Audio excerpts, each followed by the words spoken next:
All right, I'm about to give you all a full rundown on how I got to where I am right now at the age of 22 years old. And I'm not saying I'm the blueprint, but maybe you can learn something from the journey I've taken so far. So before college, I didn't really code at all. Like I did little like Roblox plugins or whatever, but I didn't really have a ton of coding experience. Like I didn't take like AP computer science or anything like that before I went into college. But I did take a lot of dual enrollment classes, and that helped a lot in college because I didn't have to take a heavy course load and I could practice like computer science on the side or like pick up side projects if I wanted to. And when I got to college, I chose to major in computer engineering, and this was because I didn't know if I wanted to pursue the hardware side of things or the software side of things. I also started college in 2021, and if y'all know about like Frank New or whatever his name is, he got CS booming. So I was like, let me just try and make sure if I do need to do hardware and have a little more job security, that I go ahead and do that. In my freshman year, I didn't really take any coding classes, so I didn't have an internship or nothing, but I was making sure that I was building my projects and getting familiar with coding. Like I was trying to get like super good at it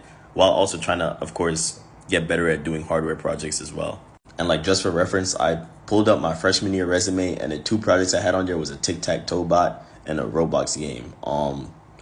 These are decent projects, I think, maybe, but I didn't really get anything my freshman year anyway. So let's clear up another misconception real quick. You're not under a lot of pressure to get an internship your freshman year. Just work on mastering your craft. Now, sophomore year, after taking a couple more classes, I actually ended up taking a lot of hardware classes this year, and I managed to secure a hardware internship this year. Again, this is not in the field that I am in now, but it was something, and it gave me some experience to talk about while I could also continue to work on my software skills.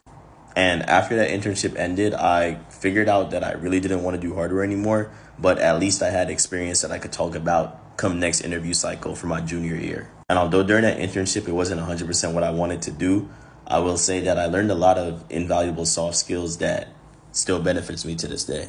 So now my junior year is where I really locked in, and let's talk about like some of the projects I had and the stuff that kind of secured me the internship into the company I'm at today. So this particular year, I took a lot of upper level classes, and during these classes, this allowed me to understand interview processes a lot better and be able to talk about the content that would be brought up on a more,